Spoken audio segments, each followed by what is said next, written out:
রানী শঙ্কৈল গায়ের বুকে মায়ার একই ছবি, রামরাই দিঘির পারে থমকে দাঁড়ায় রবি। বিশাল জলে শান্ত মায়ায় জুড়াই সবার প্রাণ, উত্তরের এই রূপের রানী ঐতিহ্যেরই গান। দর্শক মণ্ডলী, আমি আছি এই মুহূর্তে ঠাকুরগাঁওয়ের রামরাই দিঘিতে। থই থই ওই নীলচে জলে পদ্ম ফুলের মেলা, রামরাই দিঘির পারে বসে রূপের মেলা। শীতের দিনে পাখির ডানায় ক্লান্তি কেটে যায়, এমন মধুর শান্ত পরিবেশ রানী শঙ্কৈলে পাওয়া যায়। রামরাই শুকান দিঘির বুকে জল করে থই থই, নৃগোষ্ঠীদের সংস্কৃতি দেখলে অবাক হই। রামরাই শুকান দিঘির বুকে জল করে থই থই, নৃগোষ্ঠীদের সংস্কৃতি দেখলে অবাক হই। এই মুহূর্তে দেশে কিংবা বিদেশে, শহরে কিংবা গ্রামে, যে যেখান থেকে আমার এই আজকের ভিডিও দেখছেন, আপনাদের সবাইকে জানাচ্ছি আন্তরিক প্রীতি ও সাদর সম্ভাষণ। দর্শক মণ্ডলী, আপনারা তো জানেনই আমি সবসময় আমাদের ঠাকুরগাঁও জেলার এক একটি দর্শনীয় ও ঐতিহাসিক স্থানের ভিডিও আপনাদের সামনে তুলে ধরি। তারই ধারাবাহিকতায় আজকে আমি চলে এসেছি রূপ আর ঐতিহ্যের এক অপূর্ব মেলবন্ধন রানী শঙ্কৈলের ঐতিহাসিক রামরাই দিঘিতে। তবে আজকের ভিডিওটি শুধু দিঘির সৌন্দর্য দেখার জন্য নয়, আজকে আপনাদের জন্য থাকছে এই শতবর্ষী দিঘিকে ঘিরে থাকা কিছু রোমাঞ্চকর এবং অজানা তথ্য। রামরাই দিঘি, যা বর্তমানে রানীসাগর নামেই পরিচিত, এটি উত্তরবঙ্গের এক রূপসী জলাশয়। ঠাকুরগাঁও জেলার রানী শঙ্কৈল উপজেলায় অবস্থিত রামরাই দিঘি, যা বর্তমানে রানীসাগর নামেও পরিচিত, এই অঞ্চলের অন্যতম প্রাচীন ও বৃহত্তম ঐতিহাসিক জলাশয়।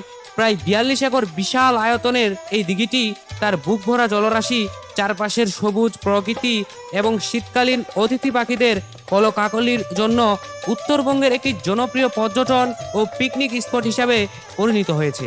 ঐতিহাসিক রামরাই দিঘি হতে যাচ্ছে আধুনিক পর্যটন কেন্দ্র ও বিনোদন পার্ক। এই উদ্যোগের পিছনে রয়েছেন অ্যাডভোকেট মোহাম্মদ মেহেদী হাসান শুভ, প্রধান পৃষ্ঠপোষক শুভ শক্তি ইউনিটি। আইনগত ও জনস্বার্থমূলক পদক্ষেপের সফল ধারাবাহিকতায় ঠাকুরগাঁওয়ের রানী শঙ্কৈল উপজেলার ঐতিহ্যবাহী রামরাই রানীসাগর দিঘির উন্নয়নে আজ বাংলাদেশ পর্যটন ও কর্পোরেশন ঢাকা থেকে একটি আনুষ্ঠানিক পত্র ইস্যু করা হয়েছে। একটি মেগা প্রকল্পের মাধ্যমে এই ঐতিহাসিক স্থানটিকে আধুনিক বিনোদন পার্ক ও পূর্ণাঙ্গ পর্যটন নগরী হিসাবে রূপান্তর করার জন্য এই মহাপরিকল্পনার অন্যতম আকর্ষণ হিসেবে থাকছে 150 ফুট উচ্চতার একটি বিনোদনমূলক ওয়াচ টাওয়ার, যার মাধ্যমে পর্যটকরা চারপাশের অপরূপ দৃশ্য অবলোকন করতে পারবেন। ঠাকুরগাঁও জেলার দ্বিতীয় বৃহত্তম এই দিঘিটি প্রায় 90 থেকে 100 বিঘা জমির উপর বিস্তৃত। এর বিশাল জলরাশি দেখলে মনে হয় যেন এক মিনি সমুদ্র। এক নজরে ঘুরে আসি রামরাই দিঘির বৃত্তান্ত। এই দিঘির অবস্থান রানী শঙ্কৈল উপজেলা সদর, ঠাকুরগাঁও জেলা। এর আয়তন প্রায় 42 একর, ঠাকুরগাঁও জেলার অন্যতম বৃহত্তম দিঘি। এই দিঘির প্রাচীনত্ব আনুমানিক 500 থেকে 1000 বছর পুরনো। এই দিঘির বিকল্প নাম হিসাবে ব্যবহার করা হয়েছে রানীসাগর, যা 2002 সালে সরকারিভাবে এই নামকরণ করা হয়। প্রাচীনকালে এই অঞ্চলের মানুষের সুপেয় পানির অভাব দূর করার উদ্দেশ্যে দিঘিটি খনন করা হয়েছিল। যদিও এর সঠিক খননকাল বা সুনির্দিষ্ট ইতিহাস নিয়ে ভিন্ন ভিন্ন মত রয়েছে, তবে ধারণা করা হয় এটি প্রায় 500 থেকে 1000 বছরের প্রাচীন। 2002 সালে দিঘিটির আধুনিকায়ন ও পর্যটন সুবিধা বৃদ্ধির লক্ষ্যে এর নাম পরিবর্তন করে রানীসাগর রাখা হয়। তবে স্থানীয় মানুষের কাছে আজও এটি ঐতিহ্যবাহী রামরাই দিঘি নামেই বেশি পরিচিত। এই দিঘির প্রধান আকর্ষণ ও পর্যটন সম্ভাবনা অতিথি পাখিদের স্বর্গরাজ্য। রামরাই দিঘির সবচেয়ে বড় সৌন্দর্য প্রকাশ পায় শীতকালে। প্রতি বছর শীতের শুরুতে সুদূর সাইবেরিয়া সহ বিশ্বের বিভিন্ন শীত প্রধান দেশ থেকে ঝাঁকে ঝাঁকে পরিযায়ী অতিথি পাখি এসে এখানে আশ্রয় নেয়। দিঘির শান্ত জলরাশি আর চারপাশের গাছপালা পাখিদের কলকাকলিতে মুখরিত হয়ে ওঠে। এই অপরূপ দৃশ্য উপভোগ করতে দূর দূরান্ত থেকে হাজারো প্রকৃতিপ্রেমী ও পর্যটক ছুটে আসেন।